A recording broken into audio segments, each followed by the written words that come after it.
स्वस्ति श्री गणेशाय नमः।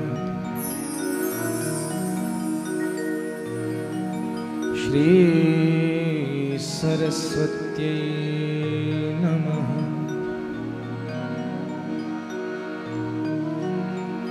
श्री मातृपितृ चरणकमलेभ्यो नमः।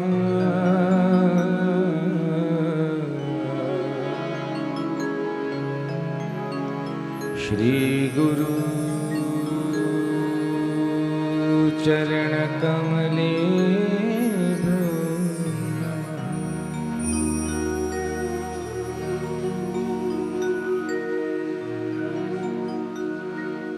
नमः। परमहंसा स्वादितचरणकमलचिन्मकरन्दाय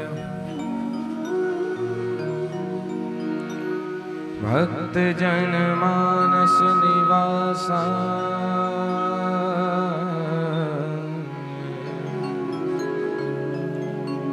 श्री रामचंद्र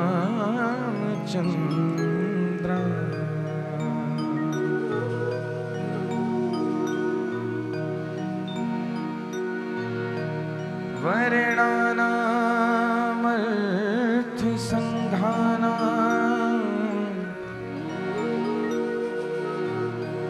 रसानां छन्दसामपि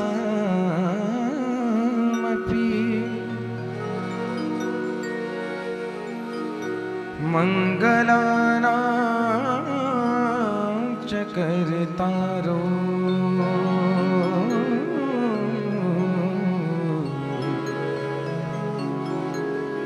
वन्दे वाणी विनायको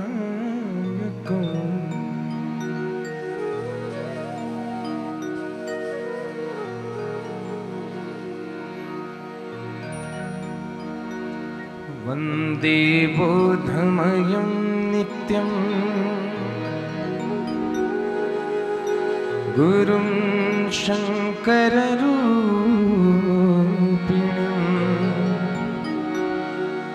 यमाश्रितो हि वक्रोऽपि शङ्करः सर्वत्र वन्द्यते।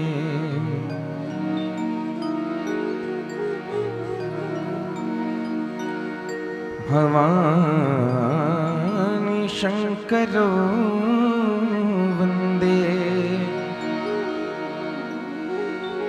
श्रद्धा विश्वासरूपिणो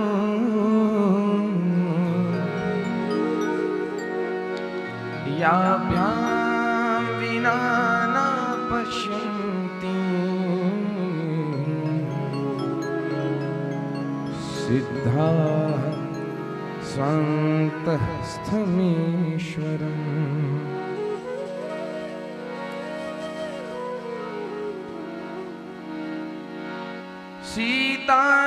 सीतानाथ समारम्भा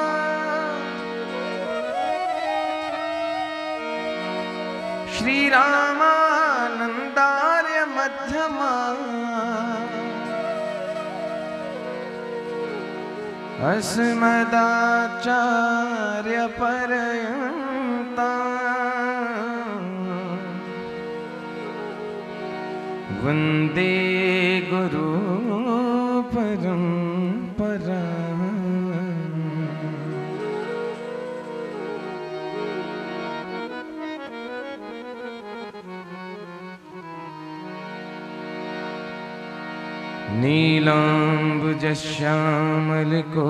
नीलाम्बुजश्यामलकोमलाङ्गं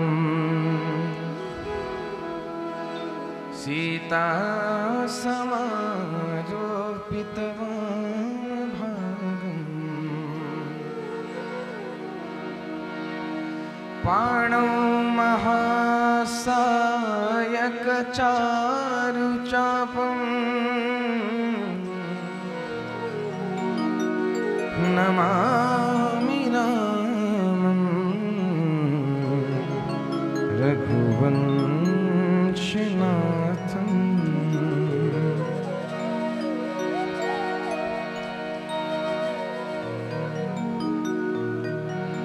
वन्दे देव उमापतिं सुरगुरुं वन्दे जगत्कारणं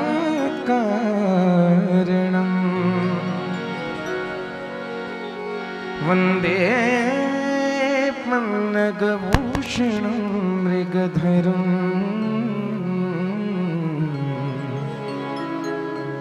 वन्दे पशूनां पतिं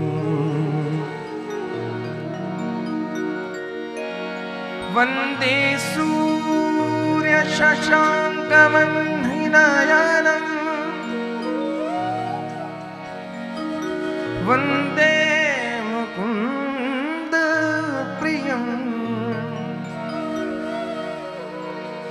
वन्दे भक्तजनाश्रयं च वरदं वन्दे शिवं शङ्करम् कण्ठे यस्य विराजते गरलम् कण्ठे यस्य विराजते गरलं गङ्गाजलं मस्तके वामाङ्गे गिरिराजराजतनया जाया भवानी सती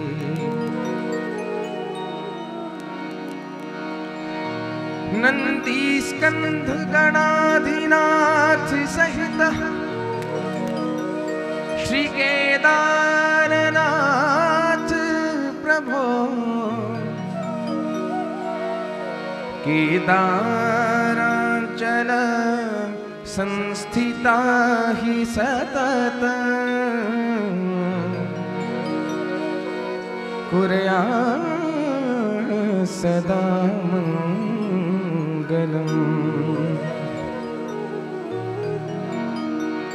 मनोजवं मारुततुल्यवेगं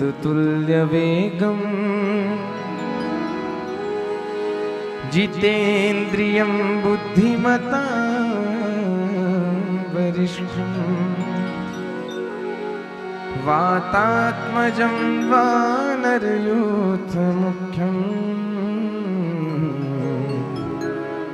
श्रीरामदूतं शरणं प्रपद्ये।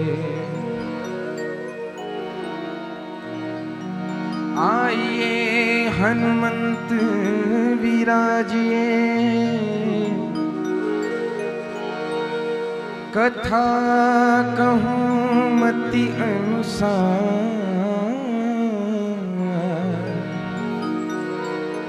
प्रेम सहित गाती धरूं विराजिए पवन कुमार।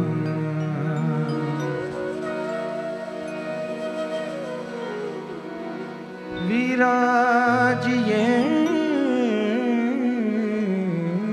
पवन कुमार। बोल भक्तवत्सल भगवान की जय।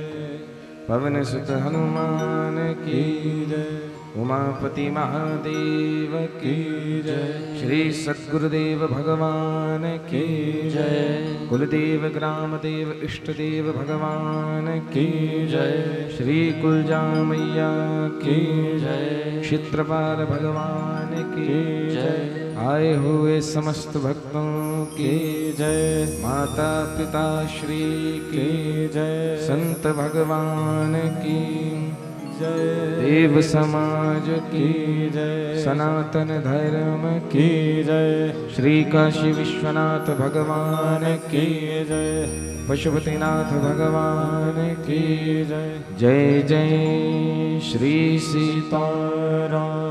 जय जय श्री सीताराम। जय जय श्री सीताराम।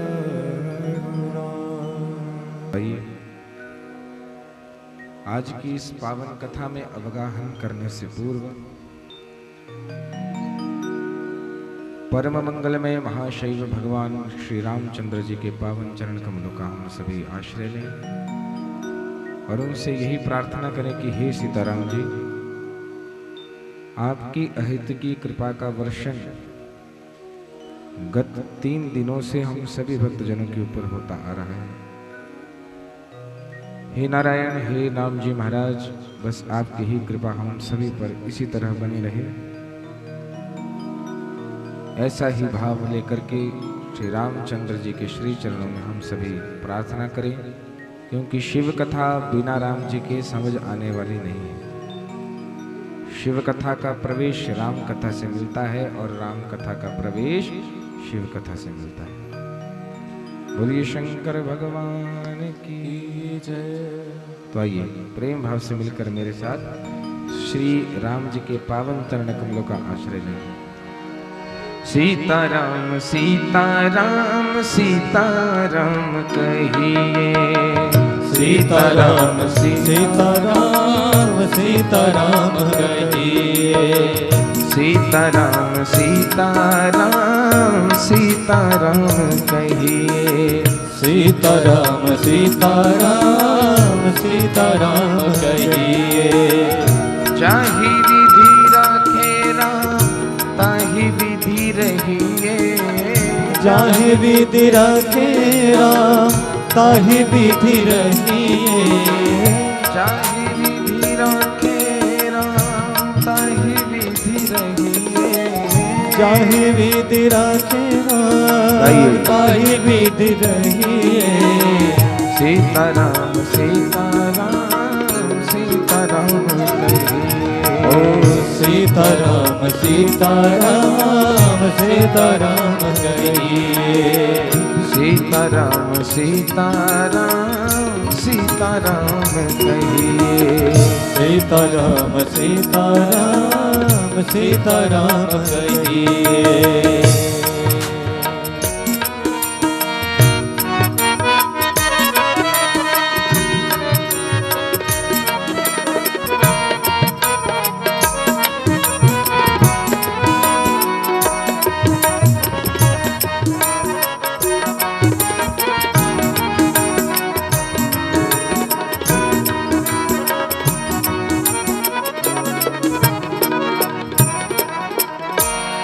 मंगल भवन अमंगल हारी, मंगल भवन अमंगल हारी, मंगल भवन अमंगल हारी, मंगल भवन अमंगल हारी।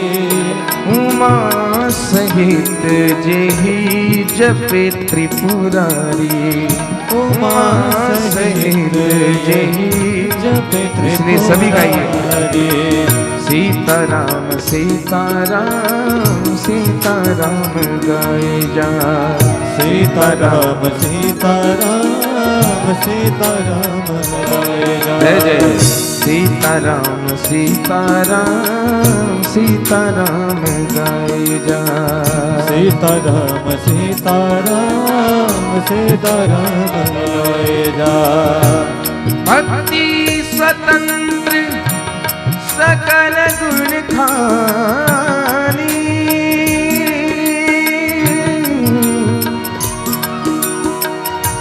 भक्ति स्वतंत्र सकल गुण खानी, भक्ति स्वतंत्र सकल गुण खानी, भक्ति स्वतंत्र सकल गुण खानी, भक्ति स्वतंत्र सकल गुण खानी। बिन गुरु कृपा एहि पाए न प्राणी, बिन गुरु कृपा एहि पाए न प्राणी। इसीलिए सीताराम सीताराम सीताराम गाए जा, सीताराम सीताराम सीताराम गाए जा। राम जी के चरणों में प्रीति को लगाए जा, राम जी के चरणों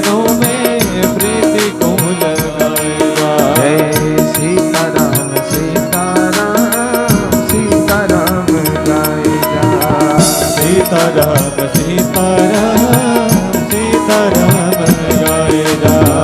राम जी के चरणों में प्रीति को लगाए जा।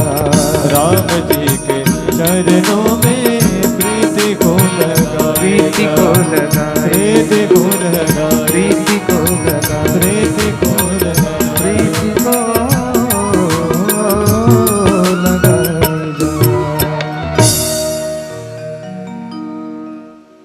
बोले भक्त वत्सल भगवान की जय। श्री सीताराम भगवान की जय। उमापति महादेव की जय। पशुपतिनाथ भगवान की जय। जय। प्रेम भाव से मिलकर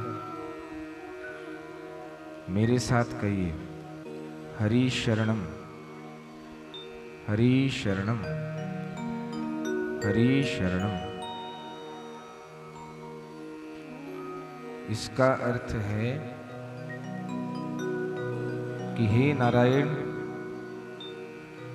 हे भगवान सीताराम, हे उमापति महादेव, हम आज से, अभी से, इसी क्षण से आपकी पावन चरण शरण ग्रहण करते हैं। बोली भक्तवत्सल भगवान की जय। हाँ, तो किस किस ने पावन चरण शरण ग्रहण की है, हाथ उठाइए। और जिसके हाथ नहीं उठ रहे हैं उनका हम क्या जाने कि किसकी शरण ग्रहण की है। इसीलिए सभी ने पावन चरण शरण ग्रहण करनी और अपने हाथ बिल्कुल सीधे खड़े करिए सभी, और कहिए हरे हरे, आवाज आनी चाहिए, हरे हरे नमः पार्वती पतये हरे हरे। हाँ, भले ही कम हो, भले ही आप यहाँ पर कम हैं, पर आपकी भक्ति में और आपके जोश में दम है। बोलिए भक्तवत्सल भगवान की।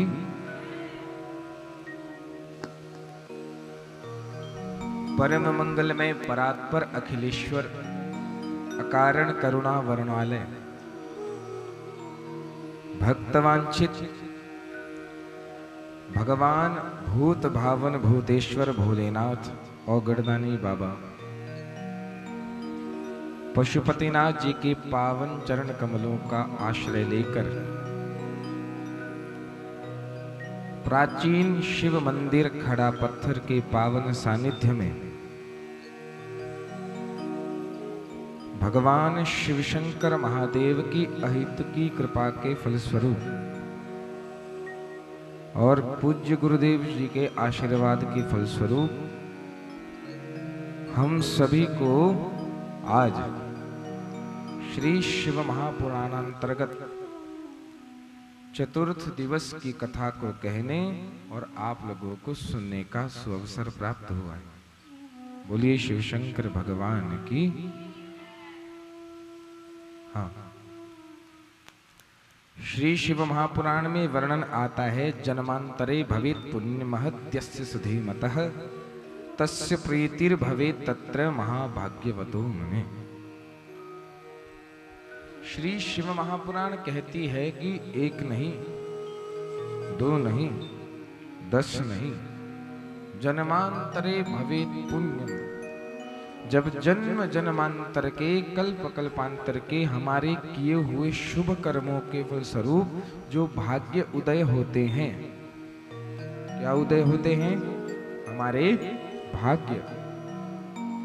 जब हमारे ये भाग्य उदय होते हैं तब कहीं जाकर श्री शिव महापुराण की इस दिव्यमयी आनंद प्रदायनी परम पावनी भुवन भावनी कथा को सुनने का, करने का और कहने का सुअवसर प्राप्त होता है।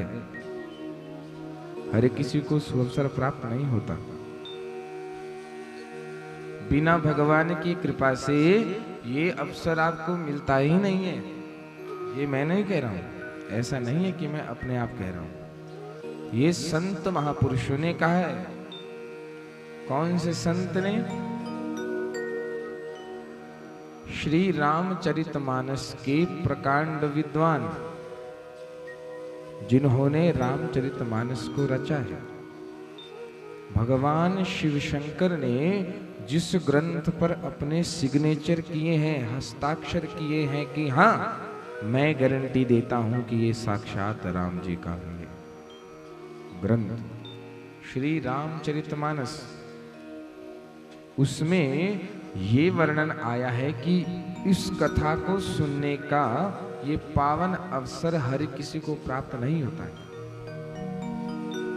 बड़े भाग्य से ये कथा मिलती है, बड़ी कठिनाई से ये अवसर आता है। और जब अवसर आता है तो कैसे आता है? भगवान श्री राम और भगवान भोलेनाथ की अहेतुकी कृपा जिस पर हो जाए, केवल वही इस पंडाल में कथा सुनने के लिए आ सकता है। तो क्या कहा है? आवत एही सर अति कठिनाई, आवत एही सर अति कठिनाई, आवत एही सर अति कठिनाई, आवत एही सर अति कठिनाई। राम कृपा बिनु आए न जाए, राम कृपा बिनु आए न जाए। श्री राम जय राम जय जय राम, श्री राम जय राम जय जय राम, श्री राम जय राम जय जय राम, श्री राम जय राम जय जय राम। आवत एहि सर अति कठिनाई, राम कृपा बिनु, कृष्ण कृपा बिनु, शिव कृपा बिनु आई न जाए।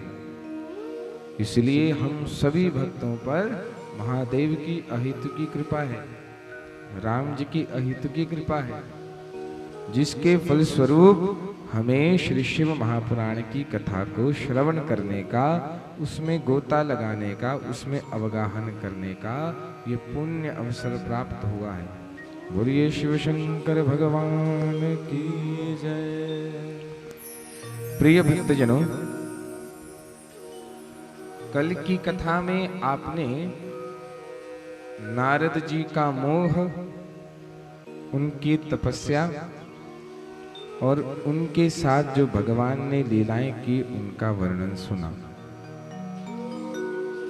उस प्रसंग से आपने क्या शिक्षा ली कि हमारे जीवन में 5 चीजों का कभी भी, 5 वस्तुओं का कभी भी आक्रामक प्रभाव ना हो।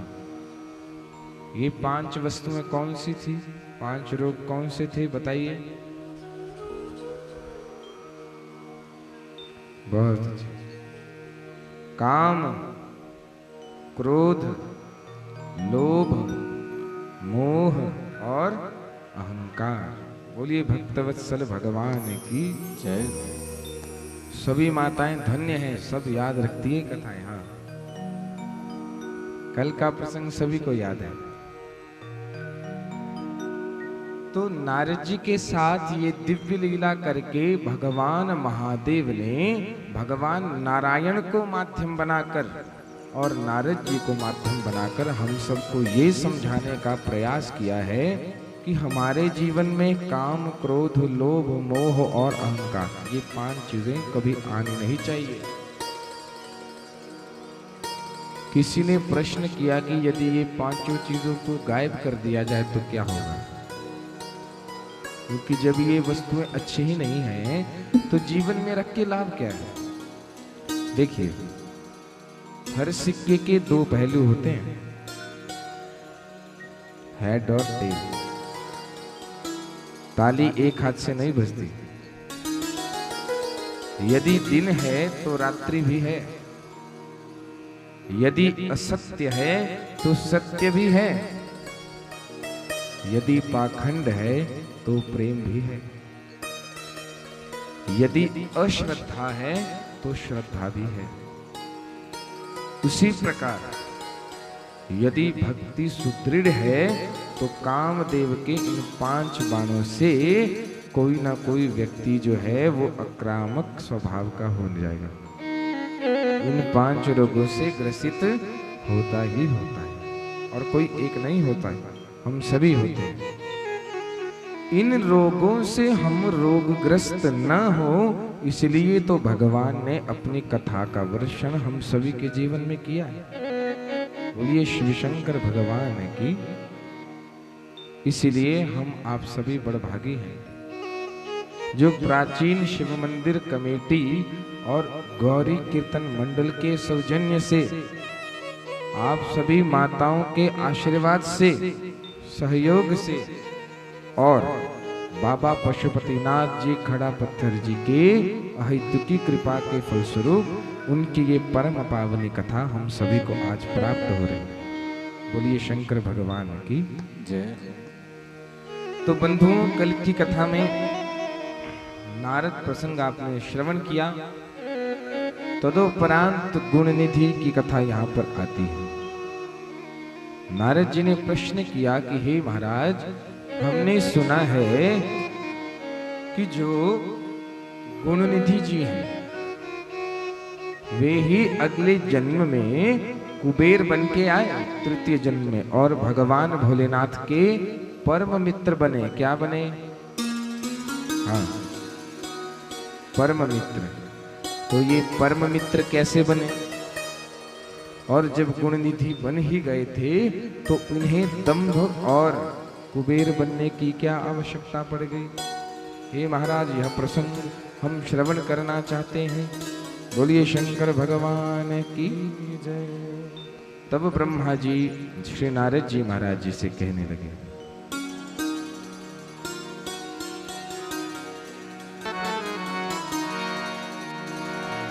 आसीत काम्पिल्य नगरे सोमयाजी कुलोद्भव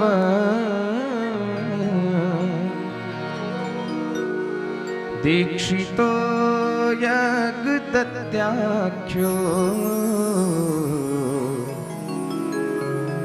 यज्ञ विद्या विशारद।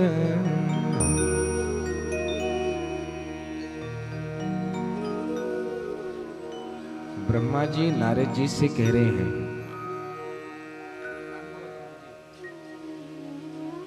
काम्पिल्य नगर में एक यज्ञदत्त नाम के एक ब्रह्म विशारद ब्राह्मण रहते थे।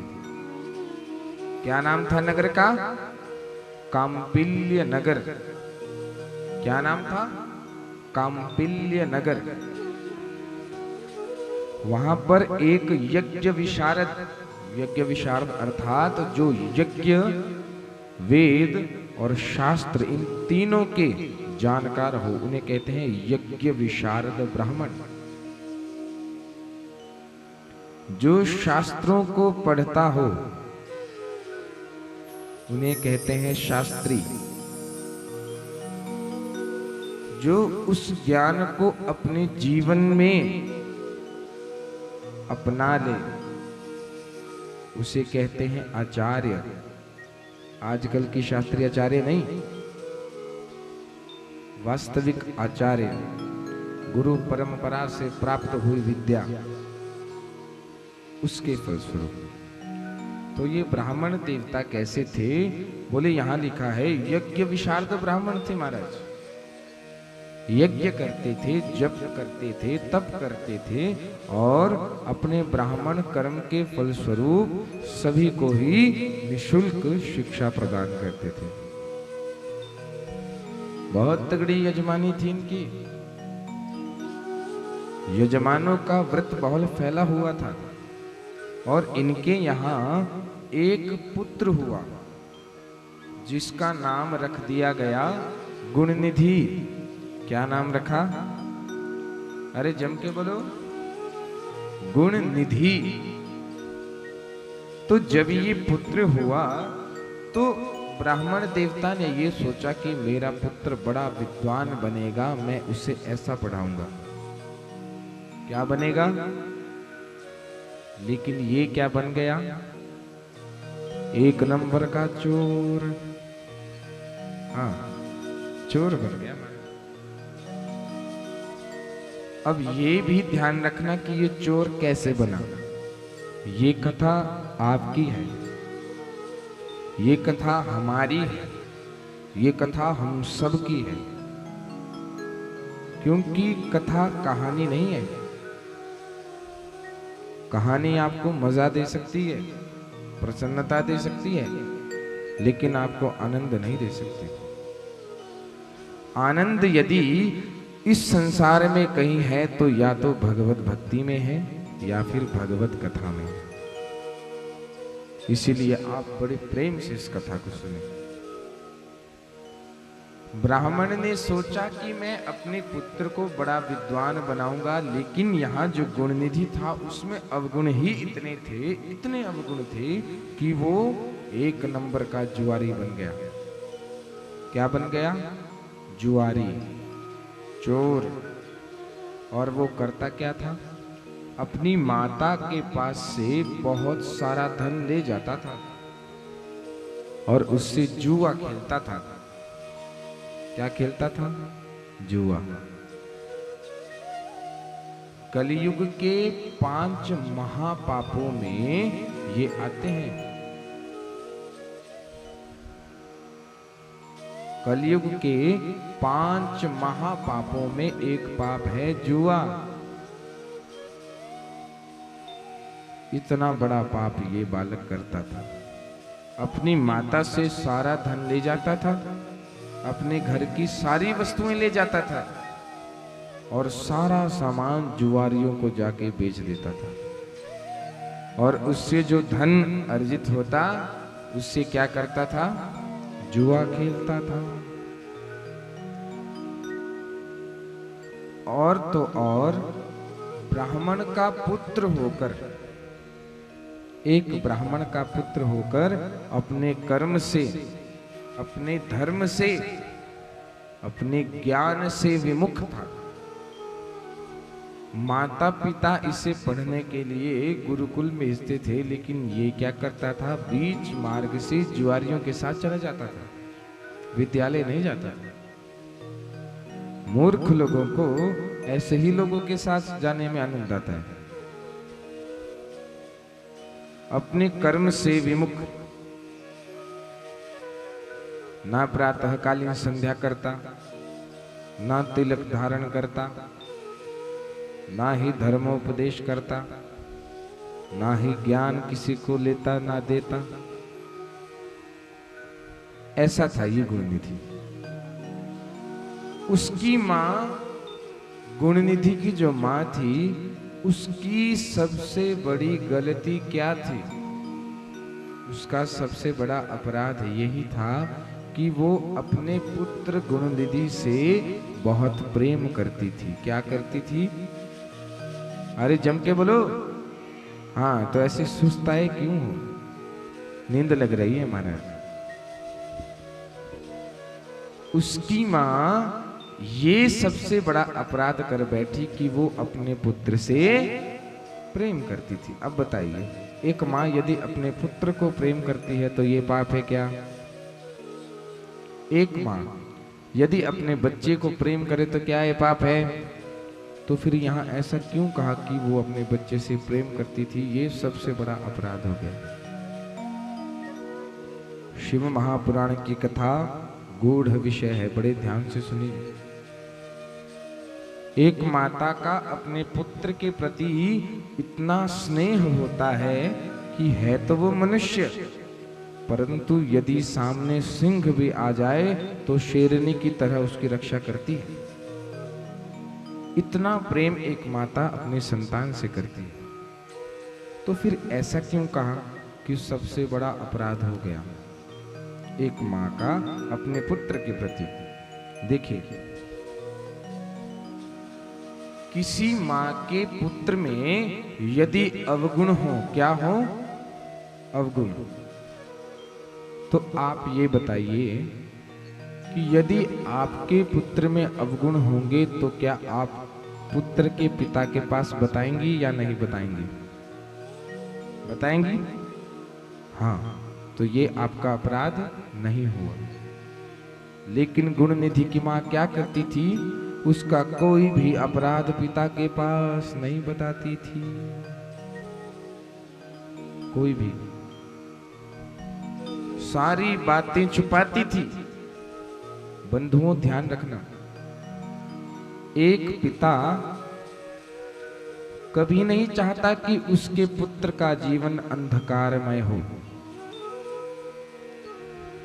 कोई भी पिता ये नहीं चाहता कि उसके संतान का जीवन अंधकारमय हो। निसंदेह उसका स्वभाव सूर्य नारायण की तरह उग्र होता है। कैसा होता है? उग्र। लेकिन यदि सूर्य नारायण ना हो तो उसके जीवन में भी रात की तरह अंधेरा छा जाता है महाराज। अब यदि रात के बाद सूर्य नारायण उदय है ना हो, फिर क्या कर देंगे हम, आप बताओ।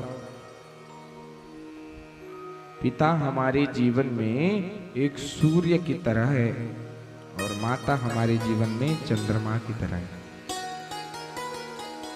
यही चीज, यही नियम ज्योतिष में भी लागू होता है।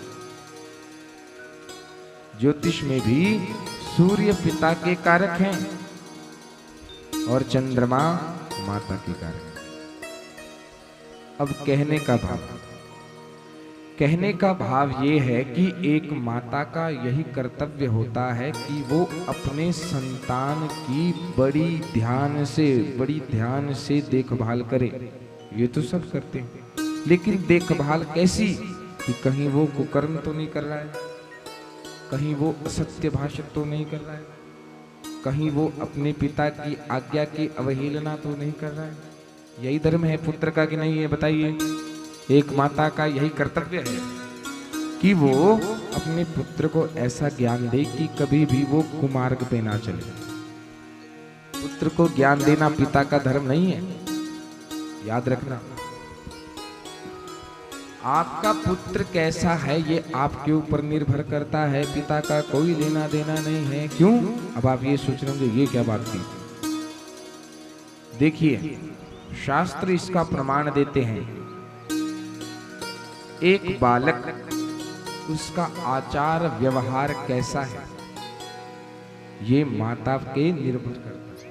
किस पे निर्भर करता है? माता पे। आपका पुत्र कर्म क्या करता है, नौकरी क्या करता है, गरीब तो नहीं है, ये पिता पे निर्भर करता है। किस पे निर्भर करता है?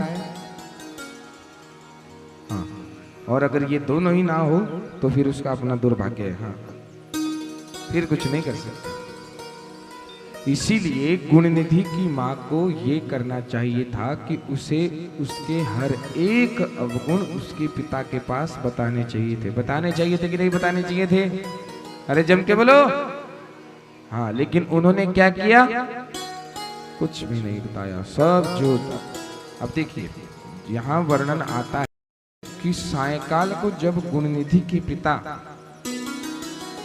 पाठ करके जब आते थे तो पूछते थे कि गुणनिधि है कहाँ, मुझे तो दिखाई नहीं दे रहा है। मैं सुबह जाता हूँ तब वो घर में नहीं होता, जब मैं आता हूँ तब वो घर में नहीं होता। अरे ये पुत्र है कहाँ? सही तो प्रश्न है। एक पिता कम से कम 10 दिनों से अपने पुत्र को देख नहीं पा रहा है। कैसे देखेगा? जब वो आता है तब वो गायब, जब वो जाता है तब वो गायब। कोई शक्तिमान है या कोई मनुष्य? बताइए। फुर्र की तरह आता है, फुर्र की तरह उड़ जाता है। अब पिता को तो चिंता होएगी ही होएगी, इसलिए तो पूछा, देवी हमारा पुत्र गुणनिधि कहाँ है? अब माता को तो सब पता है कि 1 नंबर का जुआरी है, 1 नंबर का चोर है, कुकर्म करता है। परंतु एक माता डरती भी है कि कहीं अगर मैंने सत्य कह दिया तो ऐसा मारेंगे कि बुखार आ जाएगा। हे भगवान, डरते कि नहीं डरते? ईमानदारी से बताना। जो डरते हैं हाथ खड़ा करो ईमानदारी से। अब हाँ भी कर रहे हैं पर डर के मारे हाथ खड़ा नहीं हो रहा। कहीं रात को लड़ाई ना हो जाए। बोले भक्तवत्सल भगवान की। जय। हाँ, ये सत्यता है। एक माता नहीं चाहती कि उसके पुत्र को कोई हाथ भी लगाए। सत्य है कि नहीं है, बोलिए। हाँ, तो यहाँ देवी ने भी यही कहा, यही विचार किया। यदि मैंने सत्य बताया कि गुण निधि तो बाहर कहीं घूम रहा है, किसके साथ गया है, तो फिर जैसे वो वापस आएगा तो उसे मार पड़ेगी। इसीलिए झूठ कह दिया। बड़ी सती सावित्री बन के सत्य कह रही थी, लेकिन वो भी झूठ निकल गया मुंह से डर के मारे। और क्या कहा, हे पतिदेव, हमारा बेटा गुणनिधि तो बड़ा ही धर्मवान है, अभी नहा धो के मंदिर के लिए निकला है। मंदिर तो दूर, उसे यही पता नहीं कि मंदिर होता क्या है, तो जाएगा कैसे। हाँ, उसे कुछ पता नहीं, रहता ही जीवारियों के बीच में। रात को जब गुणनिधि के पिता आते तो तब पूछते हैं गुणनिधि कहाँ है, तो फिर वो माता झूठ कहती कि वो तो बच्चों के साथ पढ़ने गया है। अब आप बताइए, इसमें सबसे बड़ी गलती किसकी है, माँ की है या पिता की है? पिता का धर्म है कमा करके देना, है कि नहीं? माता का धर्म है एक बालक में अच्छे संस्कार पैदा करना, उसको धर्म सिखाना। धारयति इति धर्मः, जो धारण हो, जो चरित्र में ढले, जो आपको बदल दे, वही तो धर्म है। परंतु दिन के दिन बीतते गए, गुणनिधि बड़ा होता गया, और जब वो कुमार हुआ, विवाहावस्था में पहुंचा, तो गुणनिधि के पिता यज्ञदत्त ने उसका विवाह करा दिया। लेकिन विवाहोपरांत भी ये गुणनिधि एक नंबर का चोरी रहा। क्या रहा? अरे जोर से बोलो। हाँ, चोर, एक नंबर का चोर। देखिए, माता ने और पिता ने तो इसलिए विवाह कराया कि चलो अभी इसमें बचपना है, विवाह के बाद सुधर जाएगा। परंतु ये विवाह के बाद और बिगड़ गया। पहले तो केवल छोटा छोटा सामान ले जाता था घर का, अब तो सारे बर्तन, सारे जेवर जेवरात, और तो और अपनी माँ का मंगलसूत्र भी बेच आया। देखो, इतना बड़ा चोर बन गया। एक दिन माता को जब चिंता हुई तो उसने अपने पुत्र को समझाया, बेटा गुणनिधि, मेरी बात सुनो, ये जो तुम कुकर्म करते हो ये अच्छी बात नहीं है। जैसा तुम कुकर्म करते हो इसका बुरा फल भोगना पड़ता है। केवल तुम्हारे कारण मुझे तुम्हारे पिता से असत्य कहना पड़ रहा है। इसलिए मेरी तुमसे यही प्रार्थना है, जो मैं समझा रही हूं उसे ध्यान से सुनो। चोरी करना बंद करो। बेटा, ये जो हमें ब्राह्मण जन्म मिला है ये बड़े पुण्य से मिला है। ये मनुष्य देह हमें बड़ी किस्मत से मिली है, पुण्य से मिली है। बड़े भाग मानुष तन पावा, सुर दुर्लभ सब ग्रंथन गावा। इसलिए बेटा, ये सारे कुकर्म छोड़ दो और सत्कर्म में अपने मन को लगाओ। देखो, तुम्हारे पिता हैं, यज्ञ विशारद हैं, सारे समाज में उनकी इतनी जान पहचान है, सभी जानते हैं उनको। लेकिन तुम अपने पिता की तरह नहीं बन रहे। अरे तुम तो उनका नाम भी खराब करने में लगे हुए हो। उन्होंने इतनी मेहनत से इतना ज्ञान अर्जित करके अपना नाम बनाया, और तुम कुकर्म कर करके उनका भी नाम डुबो दोगे। तुम्हारे मामा, मतलब उनके भैया, गुणनिधि की माँ कह रही है कि बेटा तुम्हारे माँ बाप भी उच्च कुल के हैं। तो जब तुम्हारे मामा उच्च कुल के, तुम्हारी माँ उच्च कुल की, तुम्हारे पिता उच्च कुल के, तो तू बीच में ऐसा कहां से पैदा हो गया? मुझे तो यही समझ नहीं आ रहा। इसलिए मेरी तुझसे यही विनती है, कि बेटा ये सारे काम जो तू करता है वो छोड़ दे, प्रेम भाव से भगवान का भजन कर, सत्कर्म में अपने मन को लगा। अब बताइए माता ने गलत बोला या सही बोला? अरे जम के बोलो, सही बोला, गलत तो नहीं बोला कुछ। लेकिन गुणनिधि इतना मूर्ख कि उसे वो भी कुछ समझ नहीं आया। उसने अपनी माता की भी बात नहीं मानी, जबकि माता ने तो ये तक कह दिया कि बेटा जो भी तू पाप कर्म कर रहा है, यदि वो किसे पता लग गया तो सारी बात मेरे ऊपर आएगी कि फलानी की बेटे ने ऐसा किया, इसलिए बेटा सुधर जा। बड़ी प्रार्थना की मां ने, परंतु गुणनिधि नहीं माना। और तो और एक दिन उसने क्या किया कि उसके पिता को अंगूठी मिली स्वर्ण की। क्या मिली? अंगूठी। किसी यजमान ने पौरोहित कर्म के अनुसार उन्हें दान दिया। ब्राह्मण को स्वर्ण दान का बड़ा महत्व बताया गया है। यदि आप किसी ब्राह्मण को स्वर्ण दान करते हो तो आपका विष्णु लोक का स्थान कन्फर्म, वैकुंठ कन्फर्म। तो उसी प्रकार किसी भक्त ने ऐसा विचार करके यज्ञदत्त जी को स्वर्ण की मुद्रिका भेंट कर दी, दान कर दी।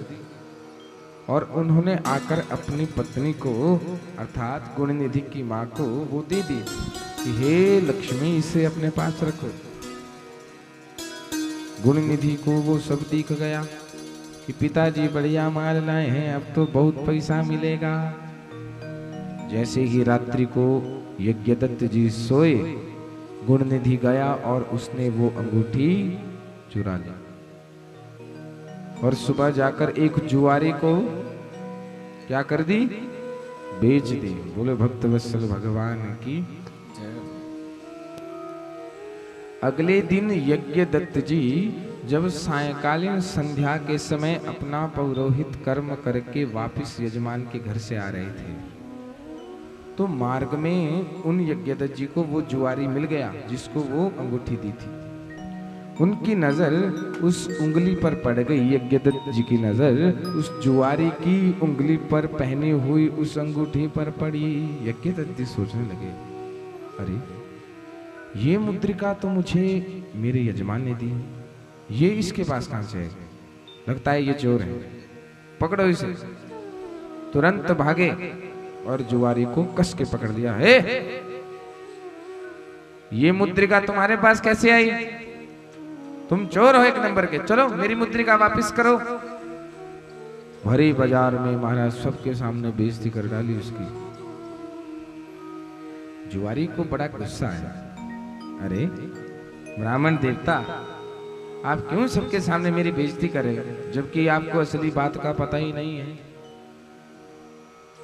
यज्ञदत्त जी बोले, ये क्या बात कर रहे हो, असली बात का पता नहीं है? अरे मेरी अंगूठी मुझे कल मिली, मैंने घर में रखी, आज तुम चोरी करके ले आए और बोल रहे हो मुझे असली बात का पता नहीं है। चलो जल्दी से जल्दी अंगूठी खोलो।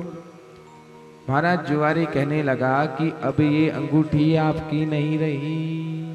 यज्ञदत्त जी सिर पकड़कर बैठ गए। अरे ये आप क्या कह रहे हैं महाराज? बोले हाँ, अब ये अंगूठी आपकी नहीं रही, आप व्यर्थ में ही मुझ पर आक्षेप कर रहे हैं, क्योंकि आपका लाडला बेटा गुणनिधि ये अंगूठी मुझे बेच चुका है। बोलिए भक्तवत्सल भगवान की जय। जैसा ही ये सुना तो यज्ञदत्त के जमीन खिसक गई मानो पैर के तले।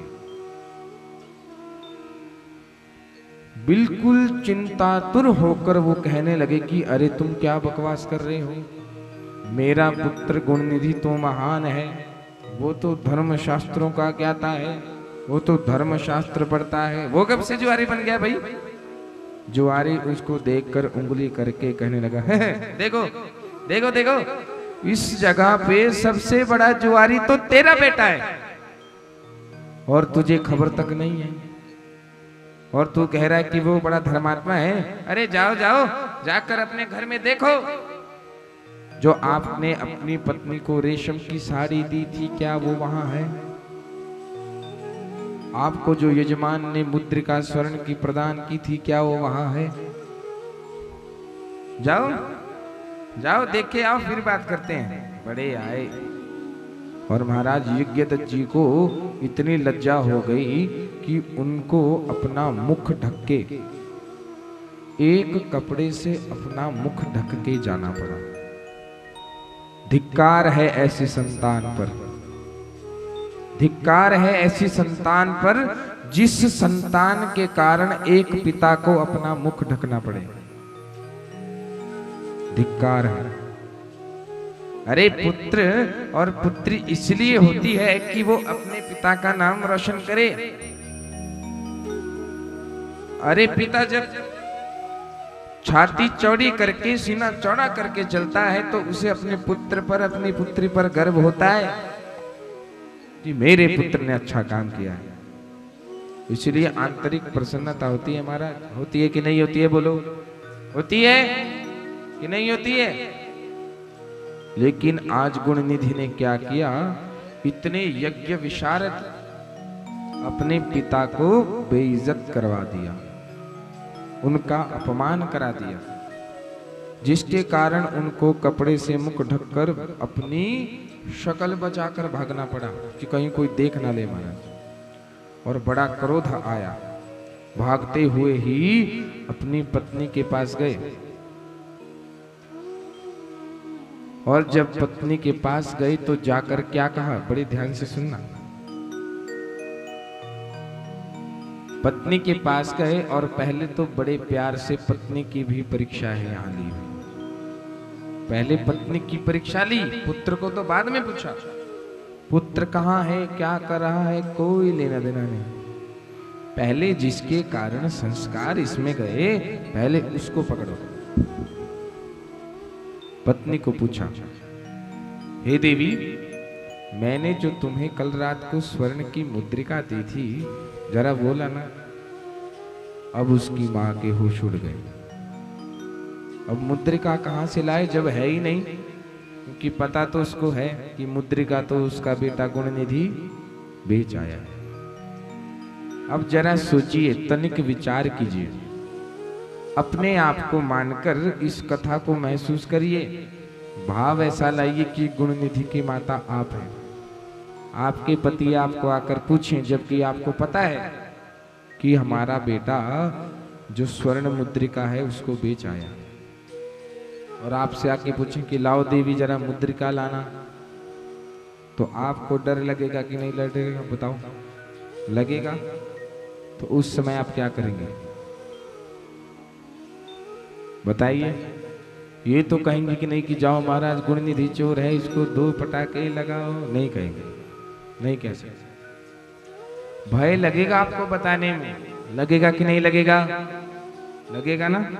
उसी प्रकार गुणनिधि की मां भयाक्रांत तो हो गई। हे भगवान, अब मैं कहां जाऊं, इनको कहां से पता लग गया? अब बचने के लिए माता बहाने बनाने लगी। क्या बहाना बनाया? हे महाराज, मैं अभी थोड़ा कार्य कर रही हूं, मैं अपनी सायकालीन संध्या से निवृत्त हो रही हूं, आप जरा रुकिए, तदोपरांत मैं आपकी मुद्रिका लाकर आपको देती हूं।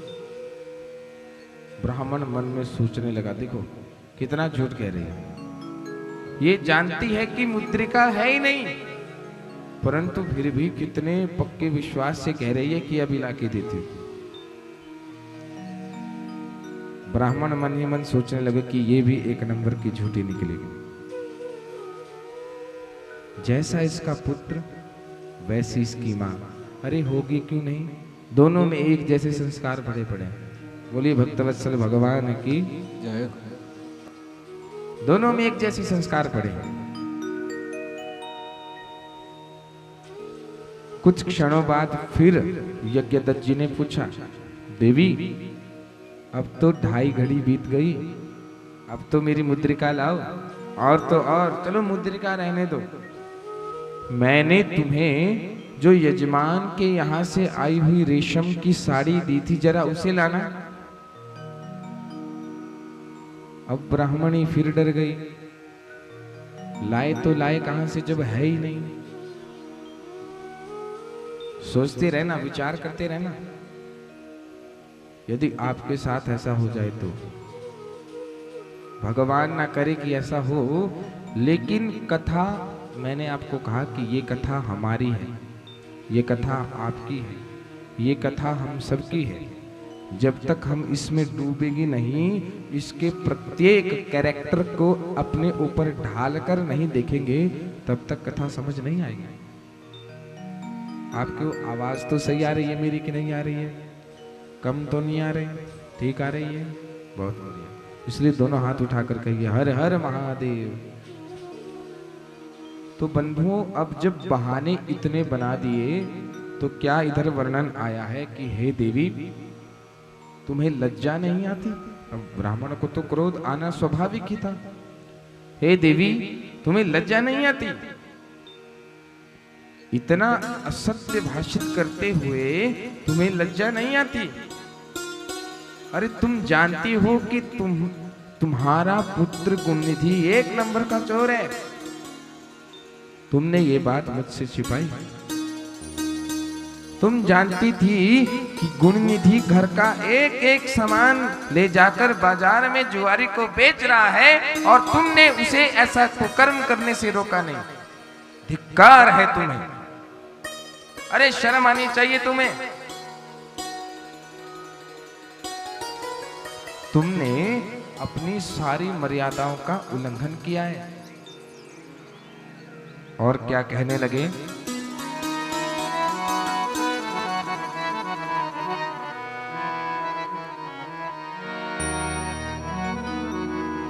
अपुत्रं त्वं वरं नृणाम् कुपुत्रात् कुलपाशना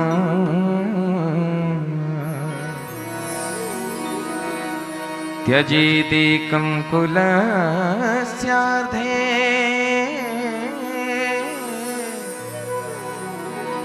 नीतिरेषा सनातनी।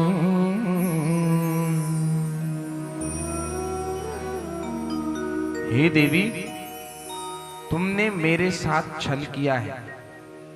तुमने अपने पतिव्रता धर्म का पालन नहीं किया।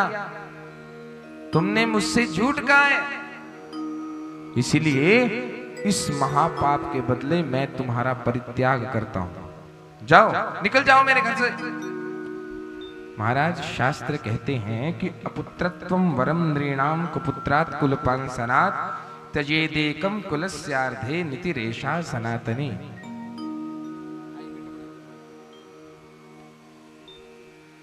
ग्रंथ इस बात का प्रमाण देते हैं कि यदि कुल में एक भी कलंकित पुत्र पैदा हो जाए, हाँ थोड़ा हाई भी बढ़ा दो, इसका शार्प कर दो थोड़ा,